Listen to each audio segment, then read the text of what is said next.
Bismillahirrahmanirrahim. Assalamu alaikum. Dear viewers, I am Muhammad Tayyab Ijaz, Assistant Professor of English at Government Ghazali Degree College, Jang. And now we are going to discuss the second part of our lecture, Phonetics and Phonology and Introduction. So let us start with our lecture. So in our previous lecture, we talked about some of the things like we talked about phonetics, we talked about branches of phonetics, we discussed speech organs and speech production, and we also talked voicing and the place of articulation.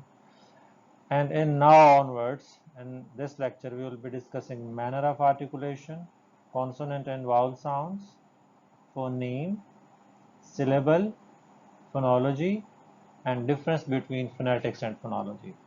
So I hope that you might have gone through all these previous things like phonetics, branches of phonetics, speech organs, etc.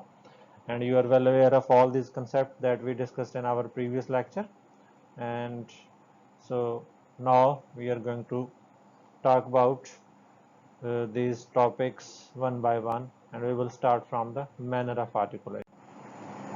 Before going towards manner of articulation, let us have a revision at this place of articulation thing. If you remember well, we started from bilabial sounds because these are the sounds that start from the very lips, and then from bilabial we talked about labiodental sounds, then we talked about dental sounds, then we talked about alveolar consonants and then post-alveolar consonants, then we went towards palatal consonants, then velar consonants, and at the end we discussed the glottal sounds. So same is the case with the speech organs. If you remember well, that we have the lips, the alveolar ridge, the tongue, and tongue was further divided into four parts if you remember: the tongue tip, the blade, the middle, and the end of the tongue. And then we talked about this palate, the upper part of the oral cavity, and then we talked about the soft palate, the lower part, hind part, and then we talked about uvula, this hanging part in the oral cavity, and then we talked about these glottis, the vocal cords or the vocal folds, and so on. So this was a sort of revision over here. Yeah, I forgot to discuss this nasal cavity above the oral cavity. So let us move forward and talk about manner of articulation. So the manner of articulation refers to basically the way how a sound is made. So just the manner stands for how something is done. So manner of articulation is basically concerned with the manner of the production of the sound, simply how a sound is made. And as compared to the place of articulation, sorry, place of articulation, which refers to where a sound is made.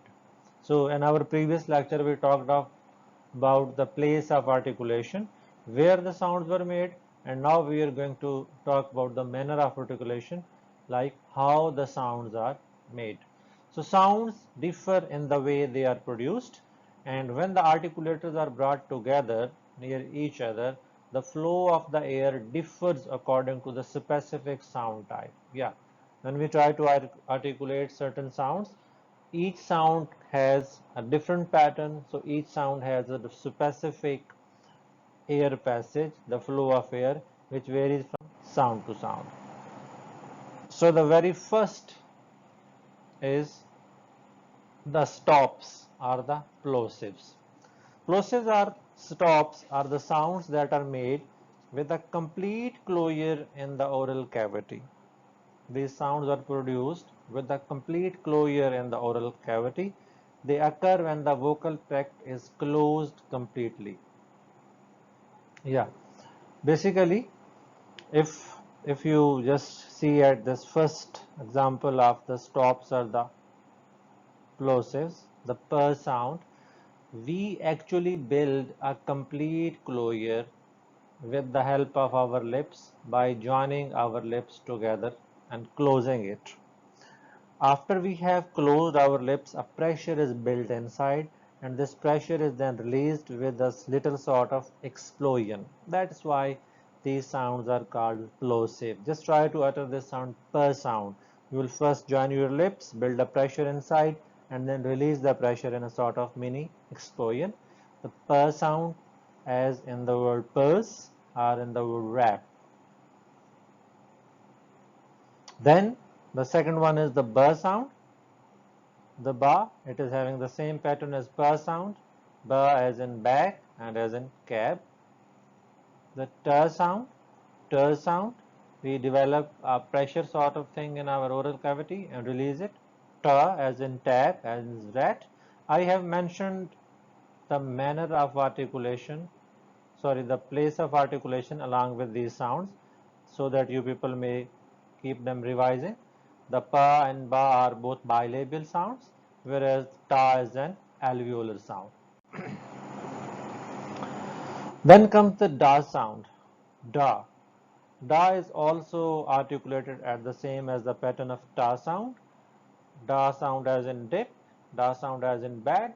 The oral passage is blocked by pressing the tongue tip against the alveolar ridge. That's why this is an alveolar sound. K sound as in kite, as in back, and this k sound is velar when we talk about the place of articulation, and stop or plosive when we talk the manner of articulation. And then comes the ga sound as in good, as in bug. It's also a velar sound, and as far as the manner of articulation is concerned, this is a stop or plosive sound. So we have talked about pa, ba, ta, da, ka, and ga sounds in stops or plosive sounds. Let us move forward. The nasal sounds. The nasal consonants are created when you completely block airflow through your mouth and let the air pass through your nose or the nasal cavity. In fact, not nose but the nasal cavity. So, in nasal sounds, the airflow from the oral cavity or the mouth is blocked and the air passes through the nasal cavity. The m sound, we join our lips and let our oral cavity fully close, and we let the air pass through our nasal cavity. M sound as in mad, as in calm. The oral passage is blocked by closing the lips. The sound is bilabial sound according to the place of articulation. N sound as in no, as in man. Oral passage is blocked by pressing the tongue tip against the alveolar ridge, and that's why it's an alveolar sound. And for the manner of articulation, it is nasal sound. Ing sound, the third sound is ing sound, as we have the sound in ing form of the words. So ing sound as in going, as in funk. The oral passage is blocked by pressing the back of your tongue against the soft palate. The fricatives. Fricative sounds involve only a partial blockage, not a full blockage but a partial blockage of the vocal tract, so that the air has to be forced through the narrow channel. A partial blockage is formed, a partial blockage is created in our oral cavity, and the air passes with a sort of friction as something passes from a narrow channel. Just have the looks at the example. F sound, f as in fro, as in calf. Air is forced through the upper teeth and lower lips. We have a rounded sort of lower lip, and upper teeth come near the lower lip and a friction is created. The f sound. Then comes the v sound, same at the pattern of f, as in wine, as in have, and this is also a labiodental sound produced at the same pattern as the f. Then comes th sound, th sound as in thick, as in bath. Air is forced through upper teeth and tongue, dental sound. and then comes the sound, as we can see in these example, as in the word this, as in the word rather. The air is forced through upper teeth and tongue, and it is also a dental sound. Both th is represented with theta sound, theta symbol, and the both are dental if we talk about their place of articulation. Then comes s sound that we create when we we pronounce the word, sorry, we pronounce the sound sa, as in suit, as in bus, suit, bus. This is s sound is alveolar according to the place of articulation, and fricative if we talk about the manner of articulation. Then comes the z sound, z as in zit, zip, jazz, z sound. It is also fricative, and if we talk about its place of articulation, it is alveolar sound. Then comes this sh sound, sh, having this symbol in IPA something like a long S. Sh sound, as in short, as in bash, brash. So air is forced through the tongue and point just beyond the alveolar ridge. And it is an post alveolar sound if we talk of its place of articulation. Then comes the ja sound, ja as in vision, vision, as in the word measure, measure, same as post alveolar sound as we have discussed the sha sound. Then comes the her sound, her. Actually, ha is not something like a fricative. Even it's not a real consonant, because it is produced, if you remember in the previous lecture, her sound is produced at the lower end of our vocal tract, at the place of glottis or the vocal folds, and it simply passes the air through our oral cavity without any sort of special friction. So this is even some sort of semi-vowel type sound. H, as in hope, as in happy. Then comes the affricates.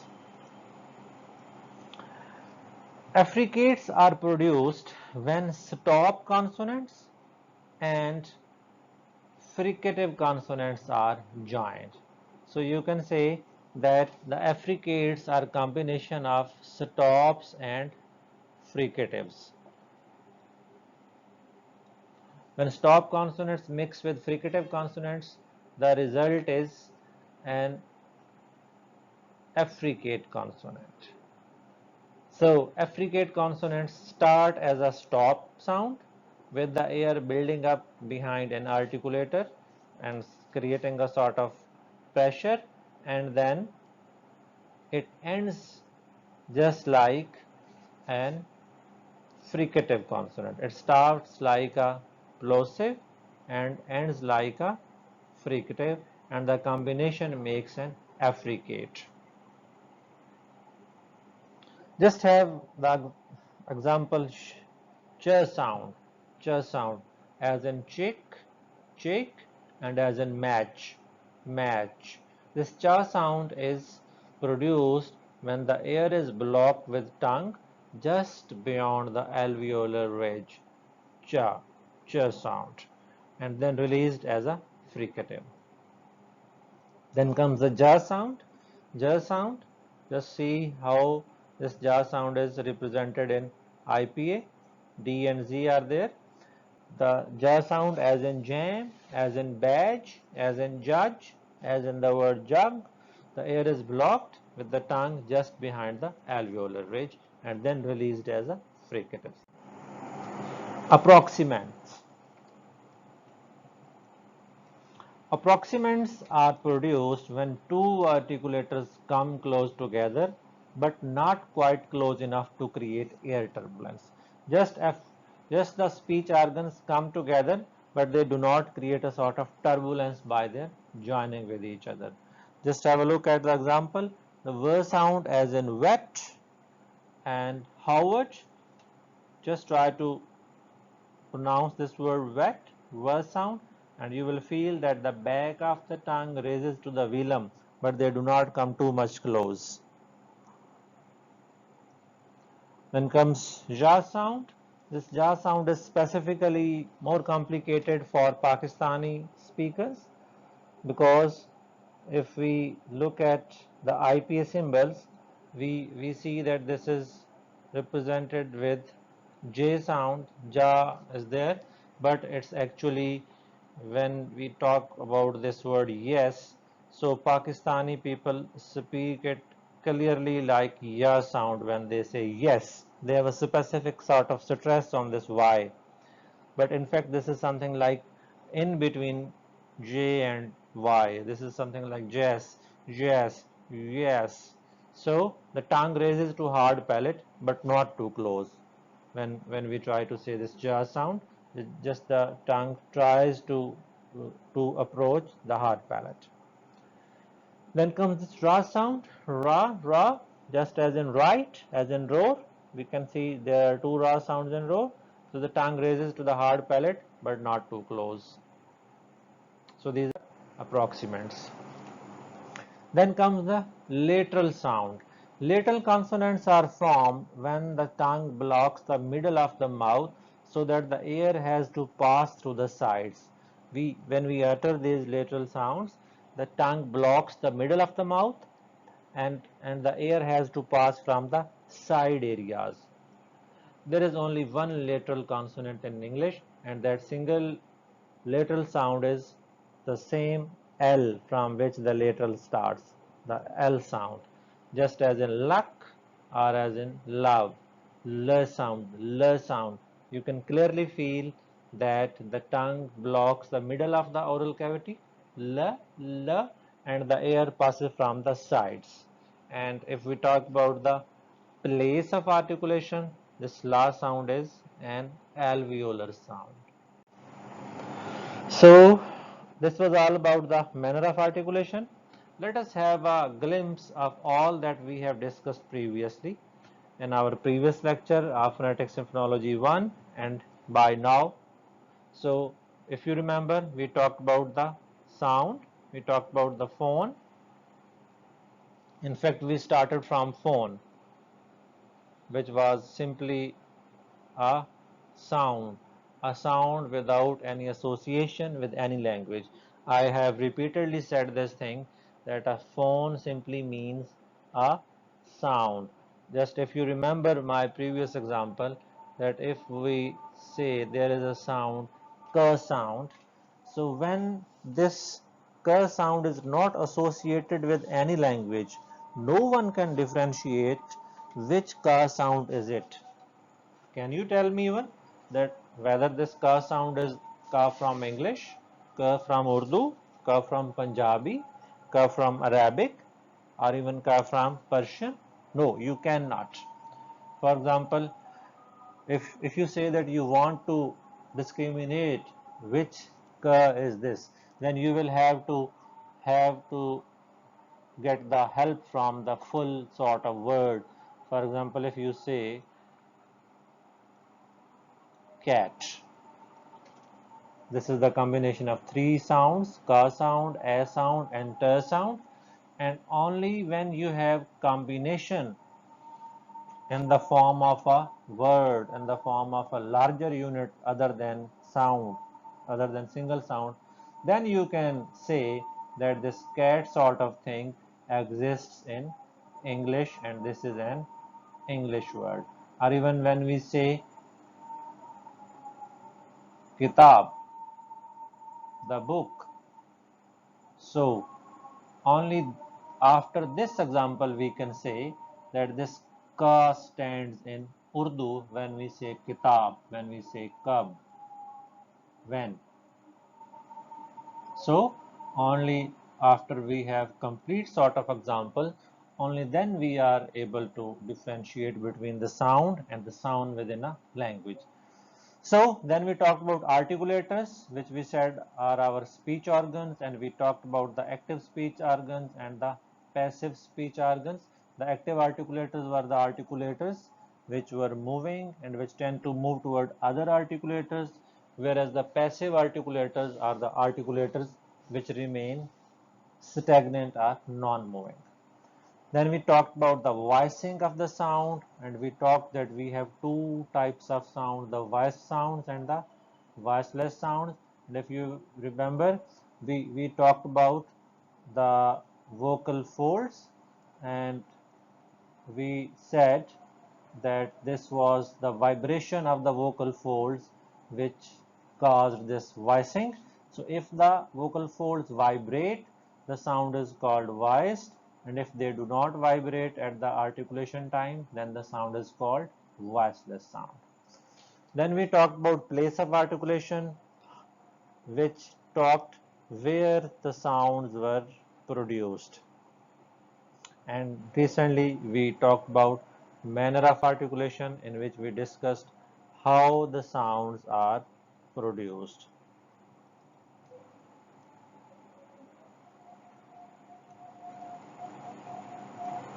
So this is all that we have discussed by now. Let us move forward. Our next point to be discussed is the sound, the division of the sound, the distinction of the sound. And we have previously shortly discussed that we differentiate sounds in two categories, the consonant sounds and the vowel sounds. So we will be talking about consonant, the vowels. The sounds discussed by now under the category of place of articulation and manner of articulation are all consonant sounds. If you remember, all the sounds that we discussed by now were simply the consonant sounds that we discussed in place of articulation as well as manner of articulation. The remaining sounds are called vowel sounds. As we have seen above in this heading, the sounds have the distinction of two parts, the consonant sounds and the vowel sounds. So this division is on the base of articulation, how the sounds are produced. This articulation actually gives the sounds the name consonant and the vowel. Sounds made are either consonant sounds or vowel sounds, and the consonant sounds are basically closed sounds. Just keep it in your mind, fit it in your mind that consonant sounds are closed sounds. There is some or the other sort of obstruction in the airflow, to the airflow. Just remember it in your mind that consonant sounds are always having some or the other level, some or the other degree of obstruction and the airflow from lungs by various parts of the mouth or by various articulators. Simply speaking, when the air comes from the lungs, it has to face some sort of obstruction, some sort of restriction, some sort of friction, and so on, and the sounds produced in the result of that very obstruction are called consonant sounds.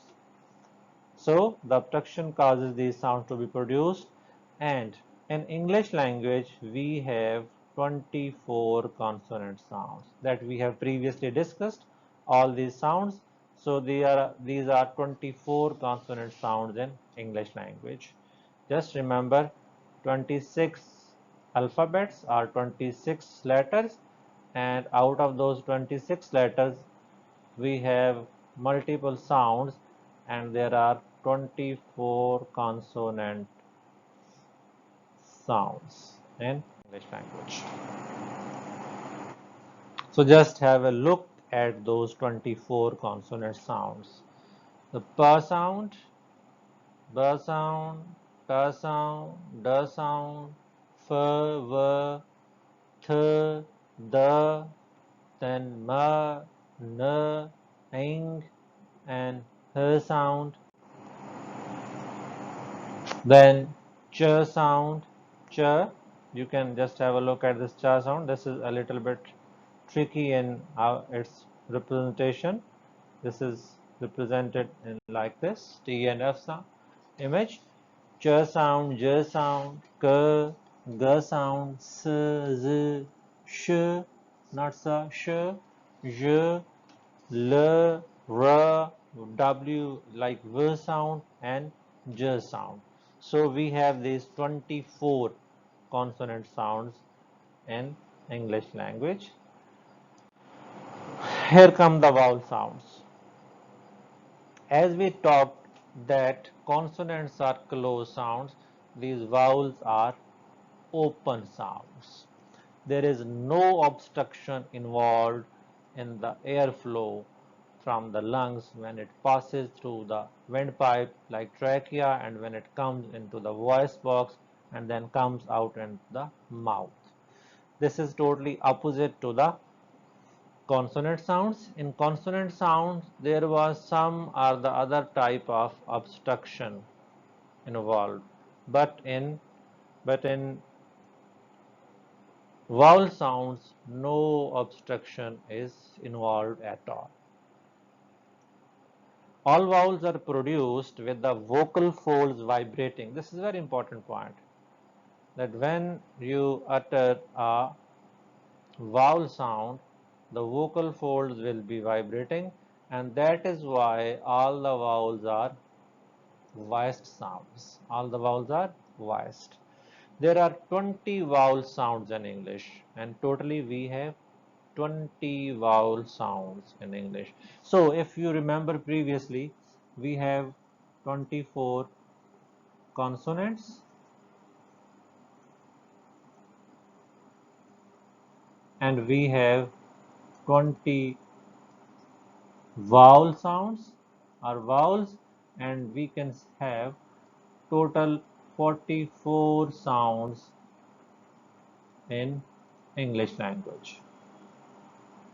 But remember that we create these 44 sounds out of 26 alphabets only. The English contains 26 alphabets, and out of those 26 alphabets we have 44 sounds, and these 44 sounds are further divided into 24 consonants and 20 vowel sounds. Do not get confused that there are only 26 alphabets and how do we get 44 sounds out of this. We will have a detailed lecture on this thing later on. So the vowels are further divided into two types. They are monophthongs and they are diphthong. A vowel can be either monophthong or a diphthong. But the consonants have no division. They are only consonants. They are not divided into further subtypes. It's only vowels which are divided into monophthong and diphthongs. Monophthongs are vowels that are produced by a relatively stable tongue position. Just remember that we have stable tongue position when we articulate the monophthongs. They comprise single sound. Basically mono stands for one. Mono stands for one. That's why these sounds are called monophthongs, and these sounds are also called pure vowels because they consist of only single vowel sound. They can be either short or long vowels. These monophthongs are further divided into short and long vowel sound. Just have a look at the short vowels, and then we have the long vowels. We are not going to discuss each short and long vowel over here. Rather, we will have our discussion specifically on our lecture, which will be on sounds, vowel sounds and consonant sounds. Then comes the diphthongs. The diphthongs are vowels where the tongue moves from one part of the mouth to another part. In fact, just you can remember that die stands for two. Die or bi stands for two. So they can be seen as starting as one vowel and ending as another different vowel. So we can say that these diphthongs are combination of two vowel sounds. The diphthongs are combination of two vowels. we can have a look at this list of diphthongs. We will further clarify from this vowel chart. You can just have a look at this. First one, the short, the long I sound, sheep, the short I sound as in ship, the oo sound as in good, and long oo sound as in shoot.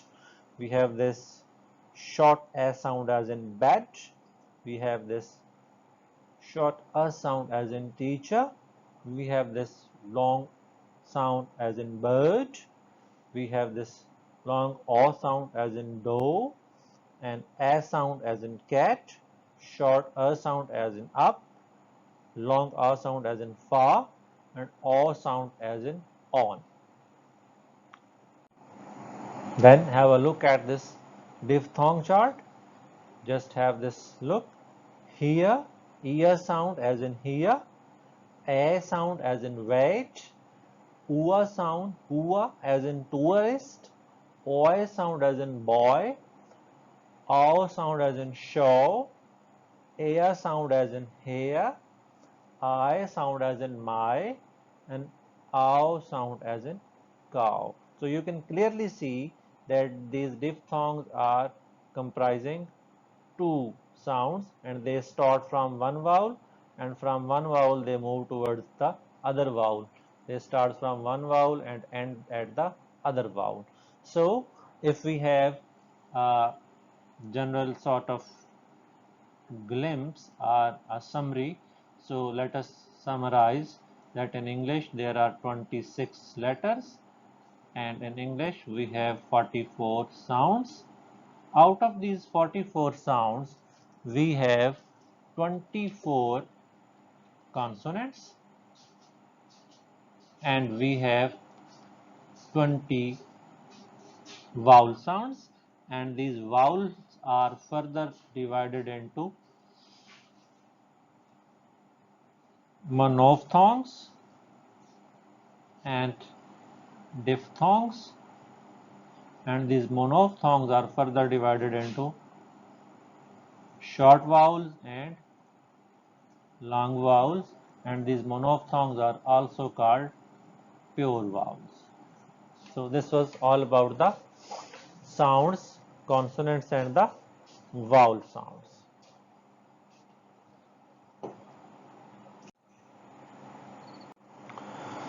So our next topic is phoneme. What is phoneme?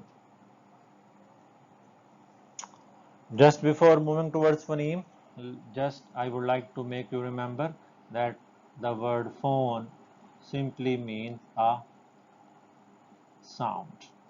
So a phoneme is the smallest unit of sound. A phoneme is the smallest unit of sound which is meaningfully different. We are having certain keywords over here that will remain with us when we will be working with phonemes. First of all, a phoneme is smallest unit of sound. It cannot be further subdivided.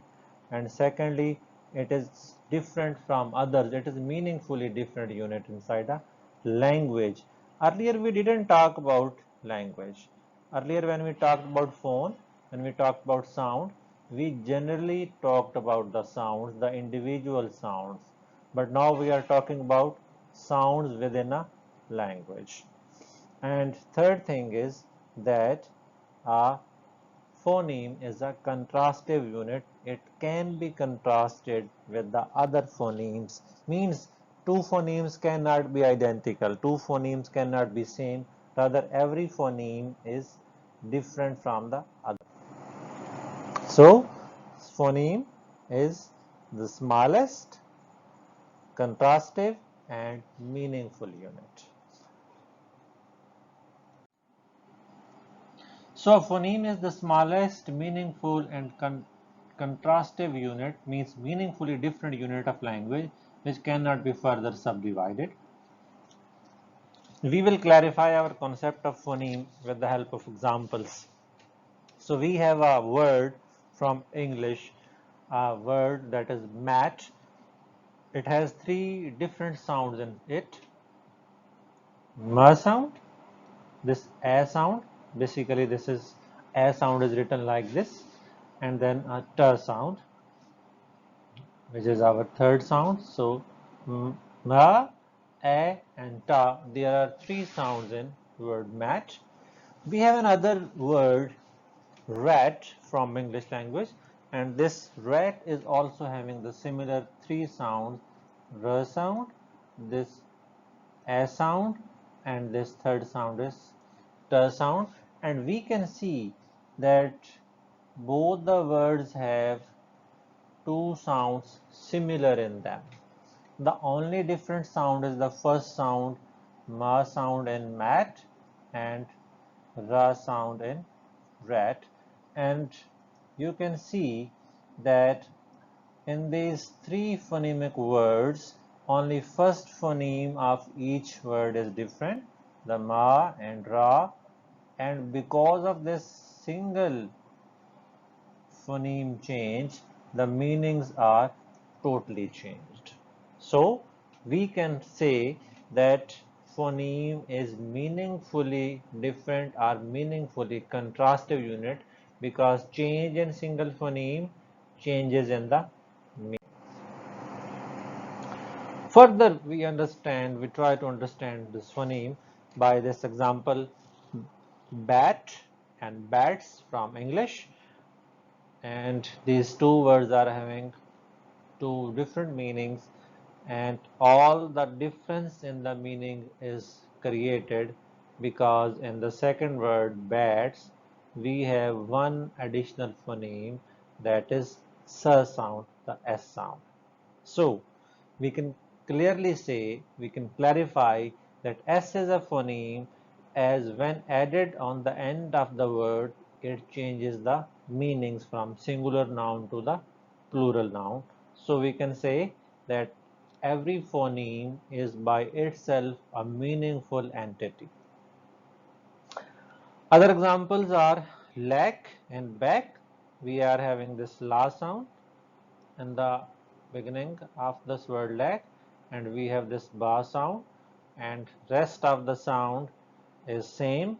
So this lack and back are quite different in their meanings only because the first phoneme and the both differ from each other.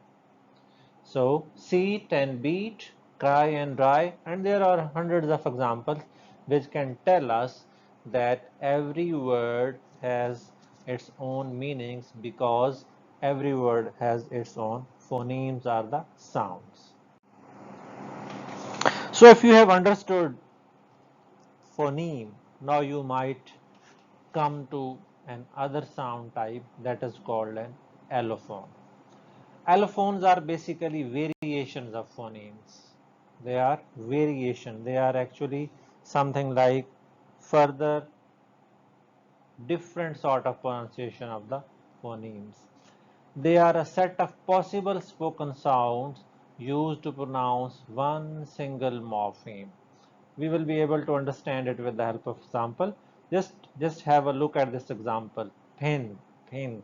This per sound in the word pin is actually aspirated sound, and this is written like this ph, small h, and is written in brackets r, and this is spoken like, this word is spoken like pin, pin.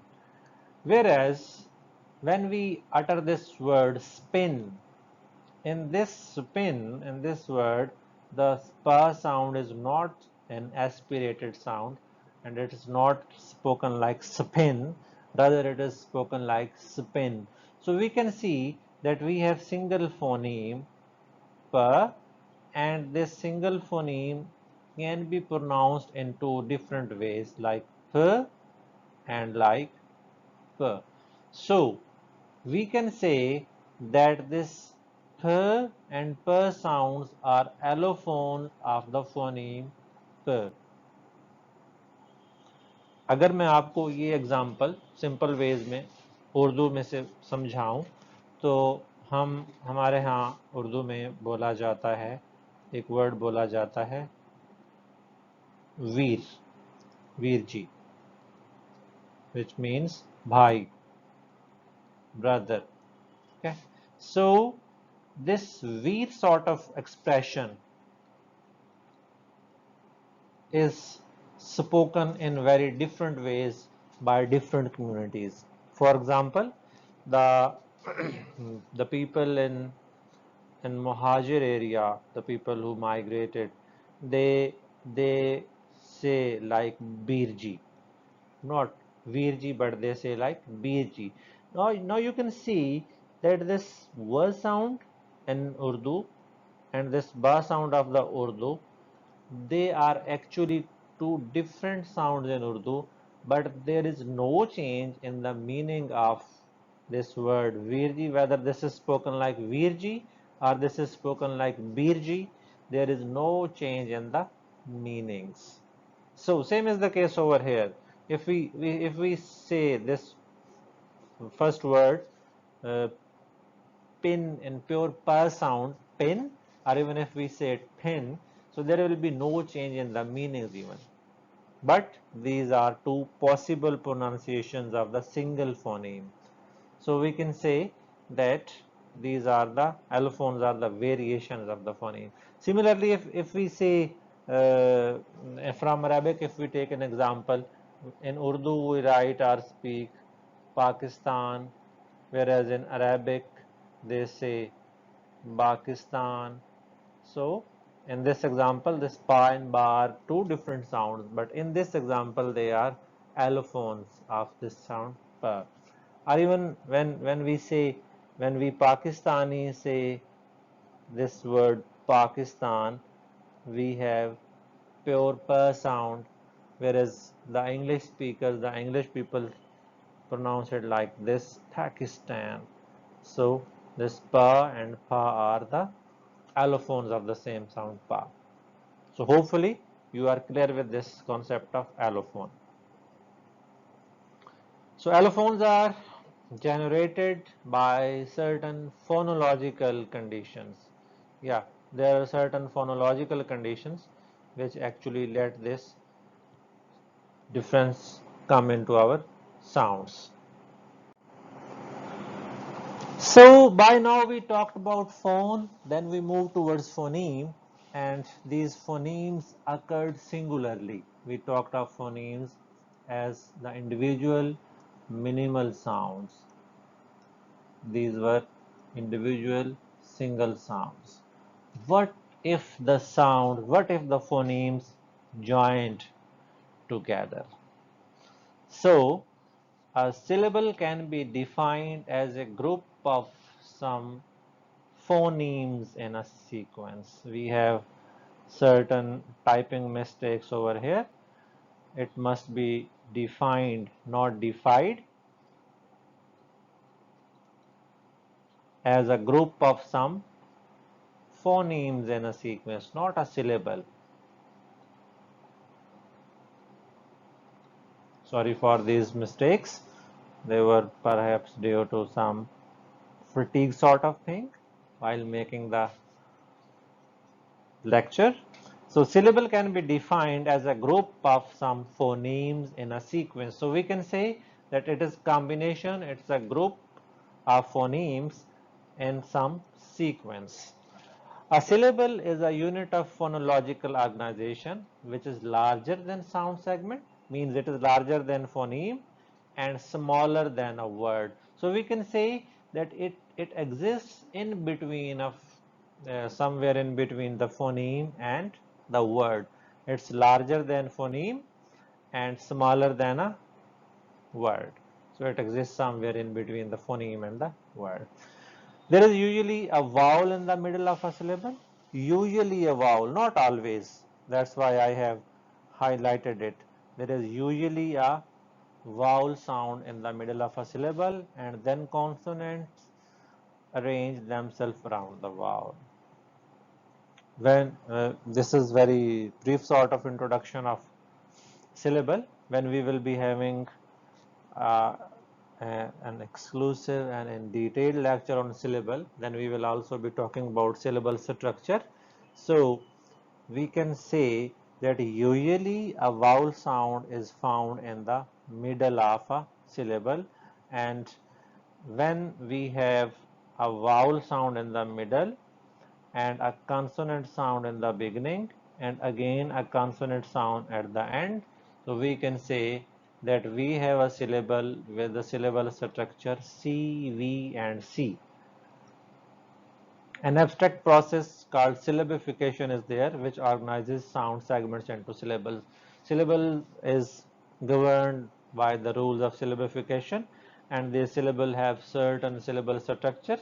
As we talked about CVC, similarly we can have VC, we can have CV, and we can even have V as an only syllable, and even this number of C's vary, like it can be C C V C, it can be C C V C C, even it can be C C C V C C and C.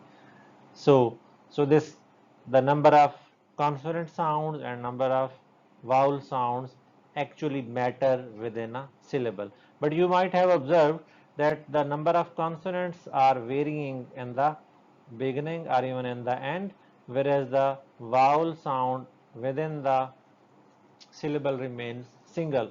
So you can get it as a rule that there is only single vowel sound in a syllable.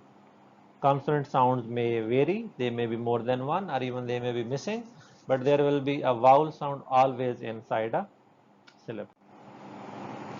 So, out of all this discussion, now we move towards our more specific topic, and that is phonology. So, what is phonology?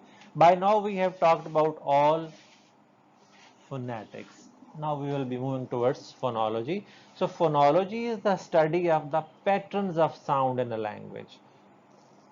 When we were talking about individual sounds, sounds without a language, we were moving in the realm of phonetics, and now we have patterning of the sounds, and these patterns are found in a language. As I gave you an example of individual sound, that we cannot differentiate this k sound.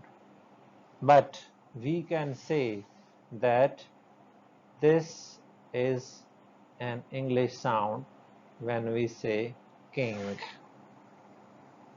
We can say that this is an English sound when we have this sound pattern ba, then a and then ta. But if we have any of these sounds individually, we cannot say which language does this sound exist. So phonetics was all about individual sound, and phonology is all about patterns of sound within a language. So it is the study of categorical organization of speech sounds in a language.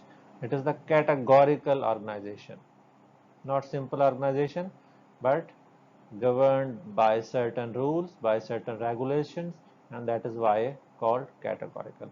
It studies how speech sounds are organized in the mind and used to convey the meanings. In fact, phonology does not concern only with sound, but it also concerns with the organization of the sounds within the mind, and then even their meanings are also concerned with the phonology. So we know that phonology is the study of patterns of sound in a language. It includes how sounds are organized and how are they used in the natural language. Whereas if you remember, phonetics was all concerned with the physical properties of sound, production of the sound, irrespective of the language association. So what is then difference between phonetics and phonology? So if you look at this diagram, this picture, you can see that here is something in the mind of this gentleman is T A B L, table. table. And when this gentleman is thinking about these 4 or 5 sounds, table, table, T-A-B-L, T-A-B-L, he is not having any sort of concept that what these 4 sounds mean. So what do you think, that this is whether phonetics or phonology? And if I suggest this is simply phonetics. Why this is phonetics? Because there are individual sounds being talked about, whereas this lady is not talking about individual sounds, rather she has combined all these sounds and she has made a word table, and even the concept of table is clear in her mind. We can see that this picture shows that she has a clear meaning of table in her mind, which actually gives her the representation of something that is called a table. And this table is something like having 4 feet and 4 legs and a top and so on. So from here we can clearly understand that phonetics is simply concerned with the sounds, individual sounds, whereas phonology is concerned with sounds within language, and also how those sounds are organized and how the meanings are perceived. So what does phonetics do? As we talked earlier, phonetics is all about studying the sound. It studies the sound waves made by human. Yeah, not only the sound, but also the sound waves, how these sound waves are formed. It also studies how do we perceive and hear sounds, and how the ear, brain, and auditory nerve perceive the sound. Just have a look that we didn't say that in all these points we didn't talk that phonetics is about meanings. No, phonetics is not about meaning. It is only about the sounds, how the sound waves are formed, how the sound waves are transmitted, how they reach ear, how they reach brain, and how they reach the auditory nerve, how do these things perceive them. The movement of various parts of the vocal tract during speech production, and also the process of speech production, is the study of phonetics. Yeah, that's why, because the speech production is the major concern of phonetics, that's why we talked about the manner of articulation and the place of articulation in our discussion. So what does phonology do? Phonology finds the systematic ways in which the forms differ from each other. And in this definition, from the word form means the forms of the word, as we said.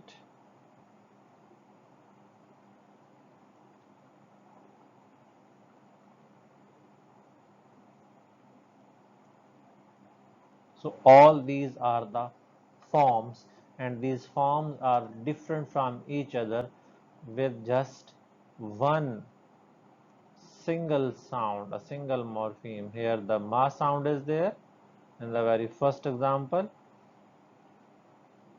then the ba sound, then the ka sound, then the ra sound, and the sa sound. So phonology's concern is the difference of the forms, and even not only phonology sees them, but it also explains them. The phonology studies abstract mental entities such as structures and processes. Yeah, these structures in our mind and the processes in our mind, these are abstract activities, these are abstract mental entities. Whereas phonetics is actually concerned more with solid things. The sound is actually more solid thing as compared to phonology's abstract thing. Phonetics deals with the actual production. Yeah, it's not talking about abstract things, rather it talks about the actual production. looks at what sound combinations are accepted and why. Ah, Phonology also works that what are the sound combinations which are accepted and why they are accepted and why the certain combinations are not accepted. For example, just if we uh, take one example from these above words, above forms, just if we take the example of cat. So all of you are well aware of this cat. You people know very well what a cat is, but everyone accepts it as k, a, and t sound. Nobody accepts it as this. Nobody accepts it as this. Rather, everybody accepts it like cat. So this is the area of phonology which tells us, which works on that how the sounds are joined together into the combination and how they are accepted and why the certain combinations are not accepted. It studies how sounds organize into syllable. Yeah, the syllable, the syllabification, the syllable structure, all this is the work of phonology. The phonology is also responsible for this syllable structure and syllabification. It also studies the difference between the languages. Yeah, as we talked about the acceptance, the differences in the languages. So phonology also studies certain differences between the languages. Not only the differences, but also the similarities as well. So the phonology studies the various aspects of various languages and works on similarities as well as the differences. So this was all about our basic introduction to phonetics and phonology. We will have our detailed lecture on syllable, syllable structure. We will be further talking about IPA, the International Phonetic Alphabets. We will be talking about phonetic transcription. We will be talking about in detail about consonants and vowels. So these are all about our upcoming lectures in which we will discuss all these things and in detail. So I would love your questions.